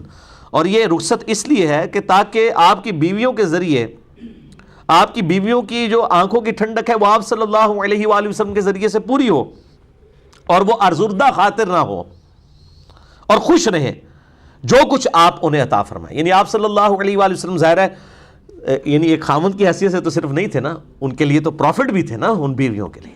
تو آپ جس کو قریب کریں گے ظاہر ہے اس کی آنکھوں کی ٹھنڈک بنے گی. واللہ یعلم ما فی قلوبکم، اللہ تعالیٰ خوب جانتا ہے جو تمہارے دلوں میں ہے. وکان اللہ علیما حلیما، اور اللہ تعالیٰ علم والا اور حلم والا ہے، بردبار ہے. نبی صلی اللہ علیہ وآلہ وسلم یہ دعا بھی کیا کرتے تھے، اللہ جو میں اپنی طرف سے پوری کوشش کرتا ہوں کہ اپنی بیویوں کے درمیان انصاف کروں، باقی جو دلی رجحان والا معاملہ ہے تو وہ ظاہر ہے اس کے اوپر میرا کوئی اختیار نہیں ہے. اور جو ایک سے زیادہ بیویاں رکھنی ہیں ان میں بھی آپ نے دنیاوی اعتبار سے جو ان کا خرچہ پانی اور سٹیٹس کے اوپر ایکویلٹی ہے، باقی دلی رجحان کے اوپر ظاہر ہے ایک بیوی خوش اخلاقی سے پیش آتی ہے اور ایک بدتمیزی کے ساتھ، تو ظاہر ہے کہ خاوند دونوں کے ساتھ ایکولی دلی رجحان نہیں ہو سکتا. لیکن باقی دنیاوی معاملات کے اندر ایکول ہی رکھا جائے گا. لا يحل لك النساء من بعد ولا ان تبدل بهن من ازواج، یہ وہی بات آ گئی. ان عورتوں کے بعد آپ کے لیے کسی دوسری عورت کے ساتھ شادی کرنے کی اجازت نہیں ہے، اور نہ آپ کو اجازت ہے کہ آپ اپنی بیوی تبدیل کر لیں کسی اور بیوی کے ساتھ. یعنی آپ کہیں گے جی 11 کی تو اجازت مجھے مل گئی ہے تو میں ایک چھوڑ کے کوئی اور کر کے تو نیٹ 11 ہی رکھوں، تو اس کی بھی آپ کو اجازت نہیں ہے. اور حکمت میں نے پہلے بتا دی، کیوں؟ کیونکہ اس عورت کی تو اب لائف ہی بین ہو گئی ہے، وہ کسی مرد کے ساتھ شادی نہیں کر سکتی، اس کو اتنا بڑا درجہ مل گیا. تو آپ صلی اللہ علیہ وآلہ وسلم دیکھیں، اللہ تعالیٰ نے اپنے نبی صلی اللہ علیہ وسلم کی عصمت و عفت کا تو خیال رکھا ہی، لیکن ساتھ ہی ساتھ یہ دیکھ لیں اللہ تعالیٰ اپنے مخلوق کی جو حقوق ہیں ان کا بھی کتنا خیال رکھ رہا ہے کہ اگر نبی کی بیویوں نے آپ کے لیے اتنی بڑی قربانی دی ہے تو آپ نے بھی اب ان کو طلاق نہیں دینی، نہ آپ بدل سکتے. وَلَوْ أَعْجَبَكَ حُسْنُهُنَّ، چاہے آپ کو کسی عورت کا حسن بھائی کیوں نہ، تب بھی آپ دوسری شادی نہیں کر سکتے ان عورتوں کے علاوہ. آپ اندازہ کریں کہ اب یہ یعنی اسپیسیفکلی نبی صلی اللہ علیہ وآلہ وسلم کی آئلی زندگی گھر کی ڈسکس ہو رہی ہے، اور کتنی ڈیٹیل کے ساتھ. میں نے سورۃ الاحزاب کے شروع میں کہا تھا کہ یہ ٹوٹلی گھومتی ہے آپ کے گھر کی زندگی کے اوپر ہے، چونکہ آپ صلی اللہ علیہ وآلہ وسلم کی شخصیت کے اوپر پورا دین کھڑا ہے. اس کے اوپر اعتراضات ہونے تھے. اللہ تعالیٰ نے وہ ساری کی ساری چیزیں حدیثوں کے اوپر نہیں چھوڑ دی ہیں کہ تاکہ کوئی کہ جی حدیث تے ضعیف ہے تے صحیح ہے تے یہ ہے تے وہ ہے، ورنہ یہ جتنی باتیں ڈسکس ہو رہی ہیں یہ حدیثوں میں آتی تو لوگوں نے کہنا تھا یار کیا عجیب و غریب باتیں ہیں. قرآن میں تو آئے تھے 4 بیوی ہیں تو نبی نے کیوں 11 کر لی ہیں، یہ حدیثیں ہی فراڈ ہیں. تو اللہ تعالیٰ نے ان چیزوں کو خود اس میں ڈسکس کر دیا. الا ما ملکت یمینک، ہاں جو لونڈیوں والا معاملہ ہے وہ آپ کو اجازت ہے، وہ آپ جتنی مرضی رکھ سکتے ہیں. وکان اللہ علی کل شیء رقیبا، اور اللہ تعالیٰ ہر چیز پر نگران ہے. یا ایھا الذین آمنوا لا تدخلوا بیوت النبی الا ان یؤذن لکم الی طعام غیر ناظرین اناہ. اے ایمان والو، نبی صلی اللہ علیہ وآلہ وسلم کے گھر میں داخل نہ ہوا کرو گھروں میں بجز اس کے کہ تمہیں کھانے کے لیے دعوت دی جائے، اور وہاں پر کھانے پکنے کا انتظار بھی نہ کرو کہ جی چلو آدھا گھنٹہ پہلے ہی ٹر جانے ہیں، چلو حضور نال گپ شپ بھی مار لیں گے تے کھانے کا انتظار نہیں. بس جس ٹائم پہ بلایا جائے اسی وقت جانا ہے، کیونکہ اب گھر اس وقت کوئی اتنے بڑے بڑے گھر تو نہیں تھے. بخاری مسلم میں آتا ہے کہ بعض کچھ اعراب ملنے کے لیے آ گئے اسی طریقے سے، اور وہ ظاہر ہے اب چھوٹا سا ہی سین ہے، ایسا کمرہ بھی ایک ساتھ اسی طریقے سے. تو آپ صلی اللہ علیہ وسلم کی بیوی جو ہے وہ اسی سین کے اندر ایک کونے میں جو ہے یوں کر کے دیوار کی طرف منہ کر کے بیٹھ گئی ہیں. اب وہ گپے مارے ہیں حضور صلی اللہ علیہ وسلم کے ساتھ. اب آپ کو فیل بھی ہو رہا ہے کہ بھئی یہ خود ہی خیال کریں کہ میرے تو گھر ہی چھوٹا سا ہے، لیکن آپ صلی اللہ علیہ وسلم حیا فرماتے تھے، اخلاق بھی اعلیٰ درجے کا تھا. لیکن اللہ تعالیٰ نے فرمایا کہ یہ اخلاق والا معاملہ نہیں ہے. نبی علیہ السلام جو حیا فرما رہے ہیں یہ اس اخلاق سے ناجائز فائدہ نہ اٹھاؤ. اللہ تعالیٰ کوئی حیا نہیں فرمائے گا بالکل غلط کام کر رہے ہو تو فوراً اٹھ جایا کرو جیسے ہی کام ختم ہو. بس جتنی دیر کے بلایا جائے اتنا ہی، اس کے بعد جب کام ختم ہو تو اٹھ جایا کرو. دل لگی نہ وہاں کیا کرو گپے مار کے. اب یہ بڑے یعنی سخت الفاظ اس میں آئیں گے. تو کھانے کی اجازت دی جائے، پکنے کا انتظار نہ کرو. ولیکن اذا دعیتم فادخلوا، اور لیکن جب تمہیں بلایا جائے تو اندر چلے جاؤ. فاذا طعمتم فانتشروا، اور جب تم کھانا کھا چکو اس کے بعد منتشر ہو جایا کرو. ولا مستأنسین للحدیث، وہاں دل بلانے کے لیے باتیں نہ شروع کر دیا کرو، گپ شپ کے لیے نہ بیٹھ جایا کرو. ان ذالکم کان یؤذی النبی، بے شک ان باتوں سے نبی صلی اللہ علیہ وآلہ وسلم کو اذیت ہوتی ہے. اذیت اس لیے نہیں کہ آپ مطلب آپ کو کوفت ہوتی تھی ان کی باتوں سے، مراد یہ ہے کہ مطلب پرسنل لائف ہے، اور یہ ایک دائی اس چیز کی تکلیف کو محسوس کر سکتا ہے. یعنی مجھے بھی اس تکلیف سے گزرنا پڑتا ہے. بعض کا لوگ اسی طریقے سے ملنے کے لیے آ جاتے ہیں اور مطلب حالانکہ ان کے پاس فون نمبر بھی ہوتا ہے، پھر مجھے مجبوراً کئی بار میں روٹی بھی کھا رہا ہوں تو چھوڑ کے آنا پڑ جاتا ہے. اس لیے میں ریکویسٹ کرتا ہوں کہ جس بندے کی مصروف لائف ہوتی ہے نا اس کے ساتھ اخلاقاً بھی، جب آج کے دور میں تو آپ ایک ٹیکسٹ میسج کر کے بھی ٹائم لے سکتے ہیں. اور پھر میں نے ملاقات کے لیے یہ ایک دن اتوار کا رکھا ہوا ہے، میں 3-4 گھنٹے یہاں پہ بیٹھ کے لوگوں کے سوالوں کے جواب دیتا ہوں. درس تو صرف 1 گھنٹے کا ہوتا ہے. تو ایک شیڈیول لائف کے ساتھ ہی آپ اپنا وقت گزار سکتے ہیں، ورنہ بہت مشکل ہو جاتی ہے. اور اس میں کسی کو مطلب برا نہیں منانا چاہیے، اور نہ یہ بد اخلاقی میں آتا ہے. ظاہر ہے جو بندہ مصروف ہوتا ہے اس کے لیے چیزوں کو مینیج کرنا مشکل ہو جاتا ہے. بے شک ان باتوں سے نبی صلی اللہ علیہ وآلہ وسلم کو اذیت ہوتی ہے. فَيَسْتَحْيِي مِنْكُمْ، لیکن وہ تمہارا حیا کرتے ہیں، اپنے یعنی حسن اخلاق کی وجہ سے تمہارا خیال کر لیتے ہیں. وَاللَّهُ لَا يَسْتَحْيِي مِنَ الْحَقِّ، اور اللہ تعالیٰ کوئی حیا محسوس نہیں کرتا حق بات بیان کرنے سے. یعنی حق بات کو بیان کرنے میں حیا والا معاملہ نہیں ہونا چاہیے، مطلب اور کلیئر کٹ. حتیٰ کہ یعنی بخاری مسلم میں ہے کہ 3 دفعہ آپ نے دروازہ کھٹکھٹانا ہے، اجازت مل جائے تو اندر جاؤ، اور اگر اجازت نہیں ملتی واپس آ جاؤ. اس بات کا برا بھی نہ مانو. لیکن یہاں آپ کہہ سکتے ہیں کسی کو کہ غریب بد اخلاق آدمی ہے، یہ دین کا علم ہی نہیں ہے لوگوں کو. ظاہر ہے بندے کی ایک پرسنل لائف ہے، اس کو حق حاصل ہے کہ وہ کسی سے ملاقات کرے یا نہ کرے. ہاں جو حکمران ہے اس کا معاملہ الگ ہے، اور اس کا بھی یہ نہیں کہ آپ نے اس کو گھر میں جا کے تنگ کرنا ہے. جب وہ پبلک کے اندر یا جن حالات و واقعات میں جب وہ لوگوں کے سامنے آتا ہے اور وہ اس کے لیے بیٹھتا ہے، اس وقت آپ اس کے سامنے معاملہ رکھیں گے. تو لوگوں کو مشورے دینے بہت آسان ہوتے ہیں. جب انسان خود اس تکلیف سے گزرتا ہے پھر اس کو پتہ چلتا ہے کہ واقعی یار یہ مشکل ہو جاتا ہے چیزوں کو مینیج کرنا. وَإِذَا سَأَلْتُمُوهُنَّ مَتَاعًا فَاسْأَلُوهُنَّ مِنْ وَرَاءِ حِجَابٍ، اور اگر تم نبی کی بیویوں سے کوئی چیز لینا چاہو تو پردے کے اندر لو. یعنی گھر کے باہر کھڑے ہو اس وقت ظاہر دروازے نہیں ہوتے تھے، یہ ذہن میں رکھیے گا، صرف پردہ ہی لٹکایا جاتا تھا. یہ بند والے دروازے جو بعد میں رواج آیا ہے، صرف پردہ لٹکا ہوتا تھا تو اجازت جو ہے وہ اس پردے کے پیچھے ہی رہ کے کوئی چیز اگر لینی ہے گھر سے نبی صلی اللہ علیہ وسلم کی غیر موجودگی میں، بعض اوقات آپ سے کسی کو گھر بھیج دیتے ہیں کہ یہ جا کے چیز لے آؤ، تو پردے میں ذالکم اطہر لقلوبکم وقلوبہن، اسی میں پاکیزگی ہے صحابہ کرام تمہاری بھی اور نبی علیہ السلام کی بیویوں کی بھی۔ اب دیکھ لیں یہ پردے کا معاملہ کتنا سٹرکٹ ہے۔ میں نے یہ ساری آیات کو بڑی ڈیٹیل سے، علیحدہ سے، بہت ڈیٹیل کے ساتھ میں نے بڑی محنت کر کے تقریباً 4 گھنٹے کی ریکارڈنگ 2 لیکچر کرائے ہیں۔ مسئلہ نمبر 161A غض بصر، نظروں کی حفاظت کے اوپر، جس میں بخاری و مسلم سے میں نے 17 حدیثیں بھی، قرآن حکیم کی کئی آیات پیش کی، اور 161B 2.25 گھنٹے کا لیکچر ہے عورتوں کے حجاب، پردے اور ان چیزوں سے ریلیٹڈ۔ ان میں نے ساری آیات بھی کور کی ہیں اور درجنوں بخاری و مسلم کی احادیث کور کی ہیں۔ آج میں ڈیٹیل میں نہیں جاؤں گا، صرف کراس ریفرنس بتا رہا ہوں۔ وما كان لكم ان تؤذوا رسول الله ولا ان تنكحوا ازواجه من بعده ابدا، اور تمہارے لیے زیب ہی نہیں دیتا کہ تم نبی علیہ السلام کو کوئی تکلیف دو، اور نہ اس چیز کی اجازت ہے اللہ کی طرف سے کہ حضور صلی اللہ علیہ وآلہ وسلم کی وفات کے بعد ان کی کسی بیوی کے ساتھ تم نکاح کرو۔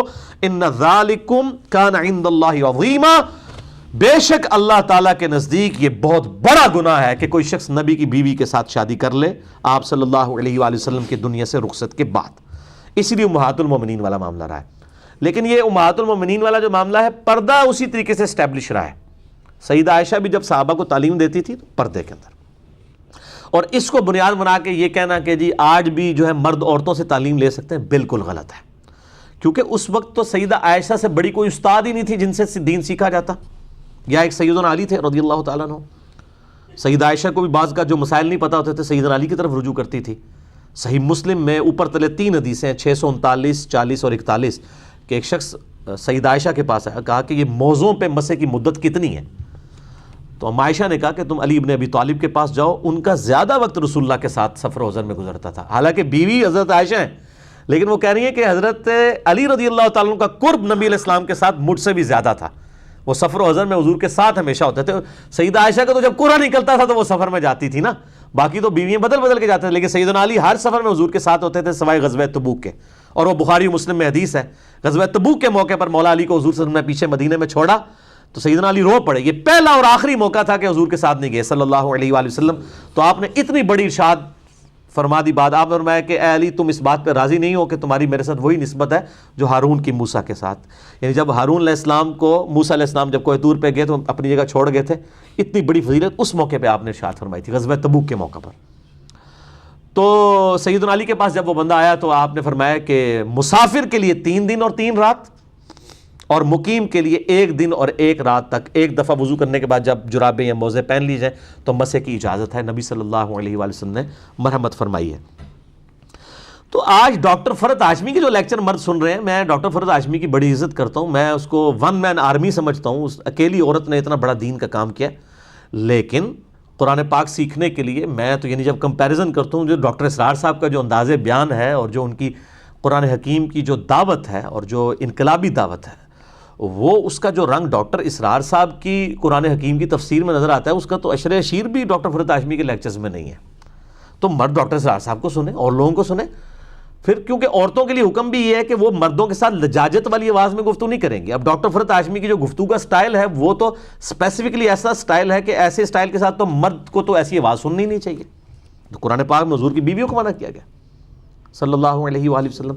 تو اس کے اوپر میرا کلپ چڑھا ہوا ہے، کیا مرد جو ہے وہ عورتوں کی جو ہے وہ ویڈیوز یا یہ آڈیو سن سکتا ہے؟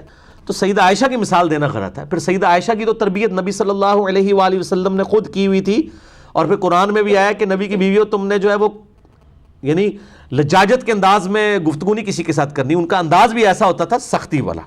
تو وہاں تو کسی کو پھر رسپیکٹ بھی ماں والی تھی، کہاں کسی کے دماغ میں کوئی ایسی بات آ نہیں سکتی۔ پھر استاد بھی اماں عائشہ ہی تھی، صرف وہ والا علم اماں عائشہ ہی سکھا سکتی تھی نا۔ آج ڈاکٹر فرحت ہاشمی کو ایسی باتیں نہیں سکھا رہی ہیں جو کوئی اور نہیں سکھا سکتا، کئی معاملات ان سے بہتر انداز میں ڈاکٹر اسرار صاحب نے سکھائے ہوئے ہیں، ڈاکٹر ذاکر نائک نے سکھائے ہوئے ہیں۔ ہاں عورتیں ضرور سنیں، عورتوں کے لیکچر۔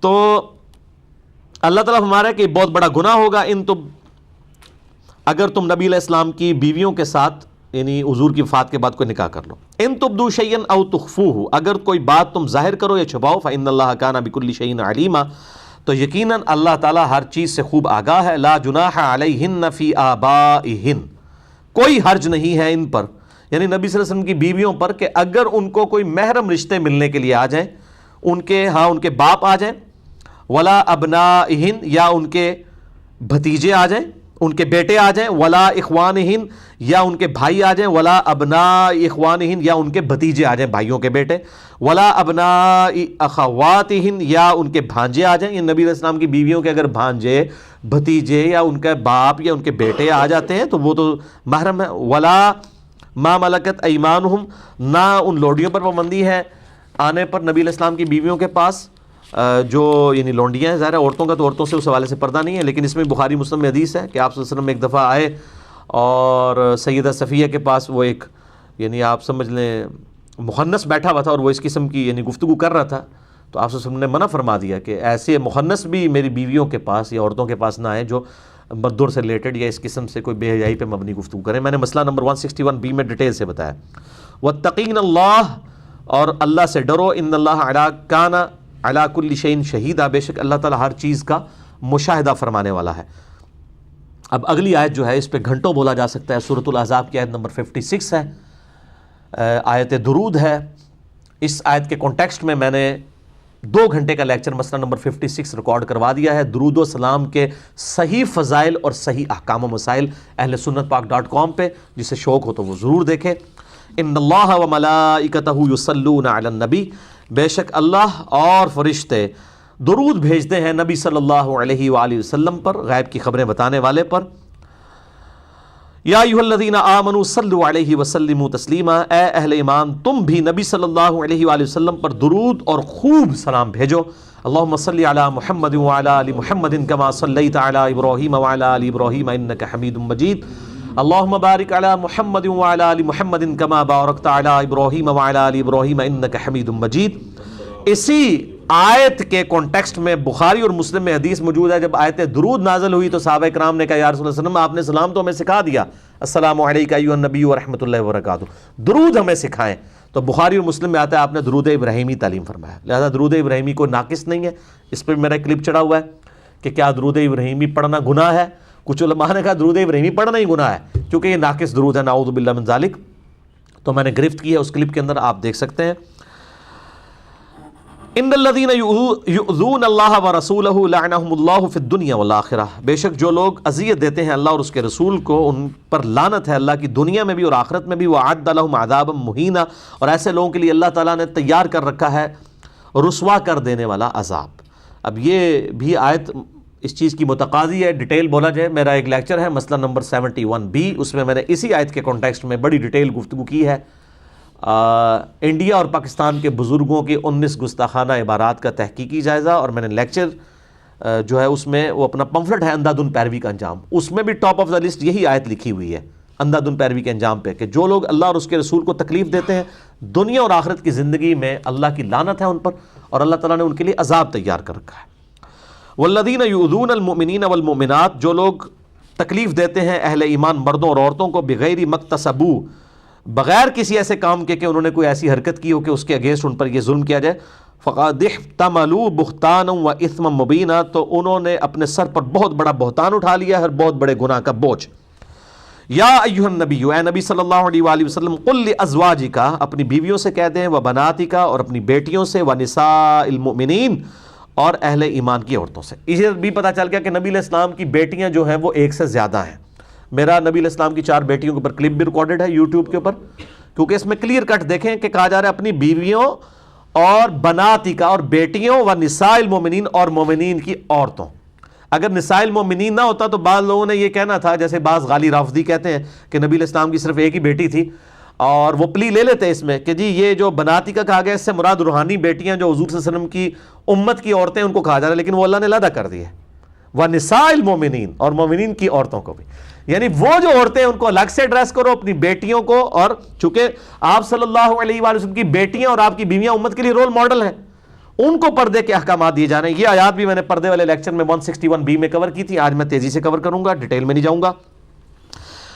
یدنین علیہن من جلابیبہن، ان کو چاہیے جب وہ باہر نکلیں تو اپنے اوپر چادروں کے پلو ڈال لیا کریں، یعنی ایک تو چادر سینے پہ ڈالیے، ایک اوپر سے بڑی چادر ڈال کے وہ گھونگھٹ والا معاملہ کر لیا کریں. ذالک ادنا ان یعرفن فلا یؤذین، یہ بہت اچھا طریقہ ہے جس سے وہ پہچان لی جائیں گی کہ یہ مسلمان عورتیں ہیں، پھر ان کو کوئی کافر تکلیف نہیں دیں گے۔ وکان اللہ غفور رحیما، اور اللہ تعالیٰ بخشنے والا مہربان ہے۔ اب یہ آیت بڑی ڈیٹیل میں نے ڈسکشن، چونکہ 2.25 گھنٹے کا لیکچر دیا ہے 161B، اس میں نے ڈیٹیل سے ڈسکس کیا عورتوں کے حجاب کے اوپر، پردے کے اوپر، عورتوں سے ریلیٹڈ سارے احکامات میں نے ڈیٹیل کے ساتھ کم از کم 100-150 مسائل 2.25 گھنٹے میں کور کیے ہیں۔ لَئِن لَّمْ يَنْتَهِ الْمُنَافِقُونَ وَالَّذِينَ فِي قُلُوبِهِم مَرَضٌ، اگر یہ منافق اور جن لوگوں کے دلوں میں مرض ہے یہ لوگ باز نہیں آئیں گے، وَالْمُرْجِفُونَ فِي الْمَدِينَةِ، اور جو شہر مدینہ کے اندر جھوٹی افواہیں پھیلانے والے جو منافقین ہیں یہ باز نہیں آئیں گے، لَنُغْرِيَنَّكَ بِهِمْ ثُمَّ لَا يُجَاوِرُونَكَ فِيهَا إِلَّا قَلِيلًا، تو اے نبی علیہ السلام ہم آپ کو اور آپ کے صحابہ کو ان پر مسلط کر دیں گے، پھر وہ مدینہ میں چند روز کے سوا نہیں رہیں گے۔ ظاہر ہے بنو قریظہ بھی پھر جو ہے ان کا بھی جو معاملہ ہوا بد عہدی کے اوپر، اور باقی قبائل کو بھی پھر مدینے سے نکال دیا گیا، اور یہ الٹیمیٹ پھر بشارت پوری ہوئی۔ ملعونین، ان پر لعنت برسے گی، اینما ثقفوا، جہاں پر بھی جائیں گے، اخذوا وقتلوا تقتیلا، پھر یہ پکڑے جائیں گے اور قتل کیے جائیں گے جان سے۔ جب انہوں نے یعنی عہد شکنی کی بنو قریظہ نے، تو بخاری مسلم میں آتا ہے، قرآن حکیم میں بھی اس کا ذکر گزر چکا، اور غزوہ خندق کے اوپر میرا کلپ بھی علیحدہ سے ریکارڈڈ ہے اسی لیکچر میں سے کاٹ کے، سورۃ الاحزاب کے لیکچرز میں سے، جس میں بنو قریظہ کو جو ہے وہ پھر اس بد عہدی کی سزا قتل کی شکل میں بھگتنی پڑی۔ سنت اللہ فی الذین خلو من قبل، اللہ کی سنت ایسے بدگماشوں کے بارے میں پہلے بھی رہی ہے کہ ان کا یہ انجام ہونے والا ہے۔ ولن تجد لسنت اللہ تبدیلا، اور تم اللہ کی سنت کو بدلتا ہوا نہیں پاؤ گے۔ یسألک الناس عن الساعہ، اے نبی صلی اللہ علیہ وآلہ وسلم لوگ آپ سے پوچھتے ہیں قیامت کب آئے گی۔ قل انما علمها عند اللہ، اے نبی فرما دیجئے اس کا علم تو صرف اللہ کے پاس ہے، یعنی قیامت کا علم اللہ کے پاس ہے۔ قیامت کی نشانیاں اللہ نے اپنے محبوب صلی اللہ علیہ وآلہ وسلم کو بتا دی، وہ بخاری مسلم میں آتی ہیں، لیکن کس ڈیٹ کو آئے گی، کس سن میں آئے گی، یہ علم اللہ تعالیٰ نے اپنے ساتھ خاص رکھا ہوا ہے۔ علم الغیب کے اوپر میرے ڈیٹیل لیکچر ہیں 2، مسئلہ نمبر 6A اور 6B، تقریباً 4 گھنٹے کی گفتگو ہے، جس میں نے علم الغیب کے حوالے سے جو فرقہ وارانہ نظریات ہیں، کشف، الہام، خواب، یہ سارے ٹاپکس الحمدللہ کور کر دیے ہیں اہلسنتپاک.com پہ، آپ انشاءاللہ آپ کو مل جائے گا۔ قل انما علمها عند اللہ، ہے نبی فرما دیجئے اس کا علم تو صرف اللہ کے پاس ہے۔ وما یدریک لعل الساعة تکون قریبا، اور اے پوچھنے والوں تمہیں کیا پتا ہو شاید قیامت قریب ہی آ پہنچی ہو۔ بخاری مسلم میں حدیث ہے جو مر گیا اس کی قیامت قائم ہو گئی، یعنی موت خود بہت بڑی قیامت ہے اس شخص کے لیے، ہر انڈیویجول کی تو قیامت مرتے ہی وہ آخرت کی منزلیں شروع ہو گئی، تو قیامت تو آ جائے گی ہر شخص کی۔ ان اللہ لعن الکافرین وعد لهم سعیرا، بے شک اللہ تعالیٰ کافروں پر لعنت فرمانے والا ہے، ان کو اپنی رحمت سے دور کرنے والا ہے، اور ان کے لیے بھڑکتی ہوئی آگ کا عذاب تیار کر رکھا ہے۔ خالدین فیہا ابدا، اس میں رہیں گے ہمیشہ ہمیش۔ لا یجدون ولیا ولا نصیرا، اس میں نہ کوئی دوست پائیں گے نہ مددگار۔ اللہم اجرنا من النار، اللہم اجرنا من النار، اللہم اجرنا من النار، آمین۔ یوم تقلب وجوہہم فی النار، قیامت والے دن جب ان کے آگ منہ میں الٹ پلٹ کیے جا رہے ہوں گے، نعوذ باللہ، یعنی اللہ تعالیٰ ہمارا جیسے وہ یعنی پکوڑے تلے جاتے ہیں نا تیل کے اندر اوپر نیچے، اس طریقے سے ان کے آگ میں چہرے تلے جائیں گے۔ یقولون یا لیتنا اطعنا اللہ واطعنا الرسول، پھر کہیں گے کاش ہم نے دنیا میں اللہ اور اس کے رسول کی اطاعت اختیار کی ہوتی۔ وقالوا ربنا انا اطعنا سادتنا وکبراءنا، اور وہ کہیں گے اے اللہ ہم نے دنیا میں تو اللہ رسول کو چھوڑ کے اپنے بڑے بزرگوں کی، یہ بڑے بزرگ، یہ دیکھ لیں کتنا بڑا فتنہ ہے، سادتنا وکبراءنا، اپنے بڑوں کی اور اپنے بزرگوں کی ہم نے اطاعت کی، فَأَضَلُّونَ السَّبِيلَ، تو انہوں نے ہمیں بہکا دیا۔ یہ ساری آیات میں نے اندھادھند پیروی کے انجام پہ جو 71B لیکچر دیے اس میں کور کی ہیں۔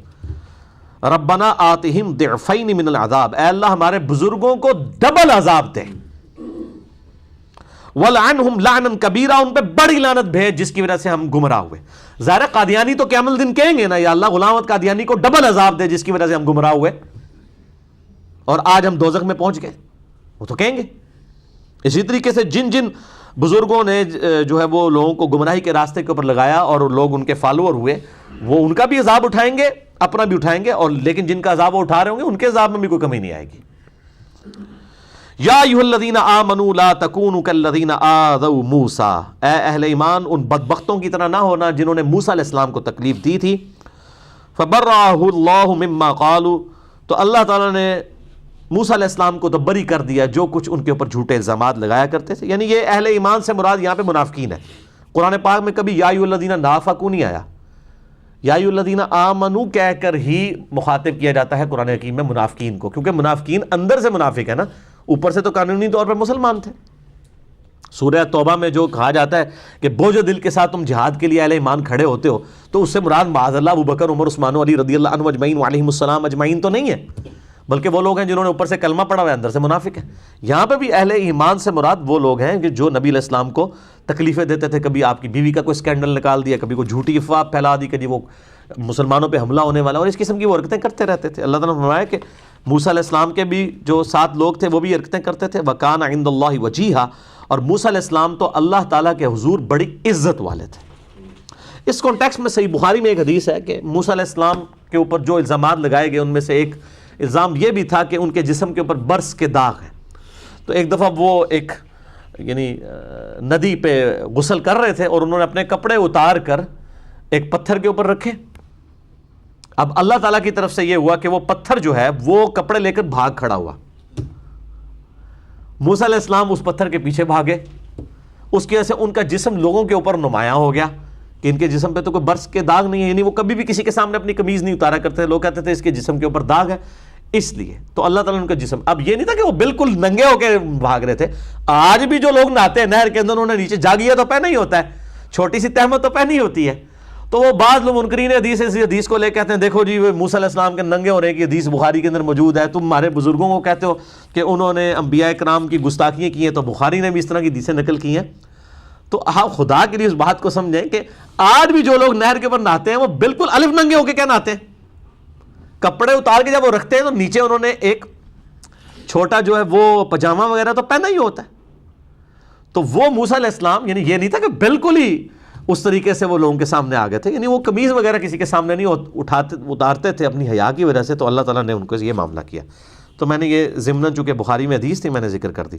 یا ایھا الذین آمنوا اتقوا اللہ وقولوا قولا سدیدا، اہل ایمان اللہ سے ڈرو اور ہمیشہ سچی بات کیا کرو۔ یصلح لکم اعمالکم ویغفر لکم ذنوبکم، وہ تمہارے اعمال کو درست کر دے گا اور تمہارے گناہوں کو بھی معاف کر دے گا۔ ومن یطع اللہ ورسولہ فقد فاز فوزا عظیما، اور جو کوئی اللہ اور اس کے رسول کی اطاعت کرے وہی بڑی کامیابی کو پہنچا۔ یہ آیت جو ہے خطبے کے اندر، خصوصاً خطبۃ النکاح کے اندر نبی علیہ السلام کی سنت ہے، جمعے کے خطبے کے شروع میں بھی پڑھتے تھے آپ صلی اللہ علیہ وآلہ وسلم، جو کوئی اللہ اور اس کے رسول کی اطاعت کرے گا اللہ تعالیٰ اس کو بڑی کامیابی پہ فائز کرے گا۔ انا عرضنا الامانۃ علی السماوات والارض، اب یہ آیت اگلی مسئلہ تقدیر سے ریلیٹڈ ہے، اس پہ بھی کم از کم جو ہے وہ 6-7 گھنٹے بولا جا سکتا ہے، اور یہ آیت میں نے مسئلہ تقدیر پہ 4 لیکچر دیے ہیں جن میں نے 200 آیات قرآن حکیم سے کور کی تھی، ان میں یہ آیات بھی کور کر کے آلریڈی مسئلہ نمبر 104 103 104 A B C یہ 4 لیکچر ریکارڈڈ ہیں، ان میں یہ آیات میں نے کور کی۔ بے شک ہم نے اس امانت کو پیش کیا آسمانوں پر اور زمین پر۔ کیا امانت؟ کہ نیک اعمال کرو گے تو جنت ملے گی، برے اعمال کا انجام دوزخ ہوگا۔ والجبال، اور پہاڑوں پر، فابین ان یحملنھا، تو سب نے انکار کر دیا اٹھانے سے۔ یہ آپشن دی گئی تھی، حکمیہ نہیں کہا گیا تھا، ورنہ تو کوئی انکار ہی نہیں کر سکتا۔ قرآن حکیم میں آتا ہے کہ اللہ تعالیٰ کی تو حکم کی سرتابی کوئی نہیں کر سکتا سوائے سرکش جنوں اور انسانوں کے، ان کو اختیار دیا گیا۔ تو انہوں نے انکار کر دیا، ان کو ایک آپشن دیا گیا، انہوں نے انکار کر دیا۔ ان یحملنھا، کہ وہ اٹھائیں، واشفقن منھا، اور وہ ڈر گئے اس کو اٹھانے سے، وحملھا الانسان، اور انسان نے اپنی مرضی سے اسے اٹھا لیا۔ انہ کان ظلوما جہولا، بے شک انسان جو ہے وہ ظالم بھی ٹھہرا اور جہالت کا بھی شکار ہوا، یعنی اس نے انڈر ایسٹیمیٹ کر لیا اس جاب کو۔ آج بھی مطلب آپ لوگوں کو اگر یہ کہیں تو لوگ تو ماننے کے لیے تیار ہیں کہ یار یہ زندگی 50-60 سال کی اللہ کی اطاعت میں گزارو، اربوں سال کی زندگی مل جائے گی، وہ کہیں گے جی ہاں جی مجھے سودا قبول ہے، لیکن جب پریکٹیکلی گزارنا ہو تو مشکل ہوتا ہے۔ اس میں نے جاوید احمد غامدی صاحب سے جب میری 18 فروری 2017 کو ملاقات ہوئی تو ان سے میں نے اسی حوالے سے ایک سوال کیا تھا، وہ یوٹیوب کے اوپر کلپ رکھا ہوا ہے، لاکھوں لوگ دیکھ چکے ہیں۔ جاوید احمد غامدی صاحب سے اللہ سے متعلق ایک مشکل سوال، میں نے ان سے یہ کہا تھا کہ مجھے تو یاد نہیں کہ مجھ پہ کب امانت پیش کی گئی تھی، تو انہوں نے کہا یہ آپ کی انسٹنکٹ میں موجود ہے، کیا آپ کو آج یہ آفر لگائی جائے تو آپ یہ آفر قبول کرنے کے لیے تیار نہیں ہے کہ جو کوئی اپنی یہ مختصر سی زندگی اللہ کو دے تو جنت میں اللہ تعالیٰ اس کو یہ سٹیٹس دے گا کہ کن فیکون والا سٹیٹس ہو جائے گا، اس کا جو وہ چاہے گا وہ ہو جائے گا۔ تو ہر بندہ تیار ہے، جنت میں جو آپ خواہش کریں گے وہ آپ کے سامنے آ جائے گی۔ یہاں لوگوں نے جو خدائی کے دعوے کیے ہیں وہ کیوں کیے ہیں؟ ہر انسان کی خواہش ہے کہ میری مرضی چلے. یہ دنیا اللہ کی مرضی سے گزاریں گے تو آخرت پھر آپ کی مرضی سے ہوگی, اور اگر آپ نے دنیا اپنی مرضی سے گزاری پھر آخرت اللہ کی مرضی کی ہوگی. یہ ذہن میں رکھیں. باقی مسئلہ تقدیر کے اوپر, اور وہ کلپ بہت امپورٹنٹ ہے, غامدی صاحب سے اللہ تعالیٰ سے متعلق ایک مشکل سوال, میں نے اس کو بریف بھی کیا, اور اینڈ پہ جو تھوڑی سی 2-3 منٹ کی ان کی ریکارڈنگ تھی وہ بھی میں نے لگا دی. لِيُعَذِّبَ اللَّهُ الْمُنَافِقِينَ وَالْمُنَافِقَاتِ, تاکہ اللہ تعالیٰ عذاب دے منافق مردوں اور منافق عورتوں کو, والمشرکین والمشرکات, شرک کرنے والے مردوں اور شرک کرنے والی عورتوں کو. یعنی اللہ نے یہ پورا سسٹم بنایا اس لیے کہ الٹیمیٹلی دیکھے کون جنت میں رہنے کے قابل ہے, کون دوزخ میں رہنے. ورنہ اللہ کو تو پہلے ہی پتا تھا, لیکن اگر اللہ تعالیٰ اپنے ڈیوائن علم سے یہ کرتا تو قیامت میں لوگوں نے کہتا یا اللہ تو نے ہمیں آزمایا تو ہے نہیں ہے, ہمیں چانس تو دیتا, دیکھ اسی کس طرح پرفارم کرنے. تو اللہ تعالیٰ نے حجت تمام کر دی دنیا میں کہ ٹھیک ہے چانس ملا ہے, کرو اپنی مرضی سے کرو. تو یہ تقدیر کے حوالے سے جو تقدیر کے اوپر چیزیں ڈال دیتے ہیں, ہر بری چیز کو تقدیر پہ, اور ہر اچھی چیز جو ہے وہ خود کر رہے ہوتے ہیں, یہ بالکل فراڈ ہے. اور میں نے مسئلہ نمبر 104 ABC کے اندر مسئلہ تقدیر کے حوالے سے یہ ساری ڈسکشن, اور بخاری مسلم کی ساری حدیثیں مسئلہ تقدیر کے حوالے سے, اور جبریہ اور قدریہ کے جو نظریات ہیں دونوں کا رد کر کے اہل سنت کا منہج بتایا تھا کہ اصل منہج جو ہے وہ اہل سنت کا ہے, اہل سنت فرقہ نہیں, اہل سنت کا منہج. وَيَتُوبَ اللَّهُ عَلَى الْمُؤْمِنِينَ, تاکہ اللہ تعالیٰ رجوع فرمائے, نگاہ لطف و کرم فرمائے اہل ایمان مردوں پر, والمؤمنات, اور اہل ایمان عورتوں پر. وَكَانَ اللَّهُ غَفُورًا رَحِيمًا, اور اللہ تعالیٰ تو ہے ہی بخشنے والا مہربان ہے, لیکن اس کی رحمت کا حقدار وہی ہوگا جو کوشش کرے گا. وَالَّذِينَ جَاهَدُوا فِينَا لَنَهْدِيَنَّهُمْ سُبُلَنَا, جو لوگ کوشش کریں گے ان کے لیے راہ ہدایت کھلے گی. اس کائنات کی سب سے اعلیٰ ترین چیز ہدایت ہے, اور ہدایت اللہ تعالیٰ کبھی اس شخص کو نہیں دے گا جو اپنی مرضی سے اللہ کی طرف نہیں آئے گا. ظاہر ہے بے قدری کرنے والوں کے لیے تو نہیں ہے یہ ہدایت. اس لیے آپ دیکھ لیں نبیوں کے بیٹے ہوئے ہیں اور کافر ہو گئے, ورنہ اگر پلیٹ میں رکھ کے ملتا تو نبی کے بیٹے کو ملنا چاہیے تھا نا. نوح علیہ السلام کا بیٹا کافر تھا, اور کافروں کے بیٹے مومنین ہوئے. اس امت کا فرعون ابو جہل, ان کا بیٹا اکرمہ بن ابی جہل رضی اللہ تعالیٰ عنہ, جو جنگ یرموک میں شہید ہوئے, شہادت کا بھی رتبہ پایا, پوری زندگی نبی علیہ السلام کے مخالف رہے, ایمان قبول کیا, چند سالوں کے اندر شہادت کا رتبہ بھی مل گیا. باپ فرعون ہے امت کا, اور بیٹا ہے اکرمہ بن ابی جہل رضی اللہ تعالیٰ عنہ, صحابی رسول ہیں. تو یہ یعنی پلیٹ میں رکھ کے ہدایت نہیں ملتی کبھی بھی, جو کوشش کرتا ہے اس کو مل جاتی ہے. اللہ تعالیٰ سے دعا ہے جو حق بات میں نے کہی اللہ تعالیٰ ہمارے دلوں میں راسخ فرمائے, اگر جذبات میں میرے منہ سے غلط بات نکل گئی اللہ تعالیٰ ہمارے دلوں سے ہی محو کر دے, ہمیں کتاب و سنت کی تعلیمات پر عمل کر کے دوسرے بھائیوں تک پہنچانے کی توفیق عطا فرمائے. الحمدللہ ہماری سورۃ الاحزاب مکمل ہوئی. اب دیکھ رہے ہیں آپ بڑی تیزی سے ہماری یہ صورتیں انشاءاللہ مکمل ہوں گی, جو کہ اکثر ٹاپکس پہ میں ریکارڈنگ کروا چکا ہوں. اگلی دفعہ انشاءاللہ سورہ سبا سٹارٹ کریں گے. سبحانک اللہم و بحمدک, اشہد ان لا الہ الا انت, استغفرک و اتوب الیک, وما علینا الا البلاغ المبین.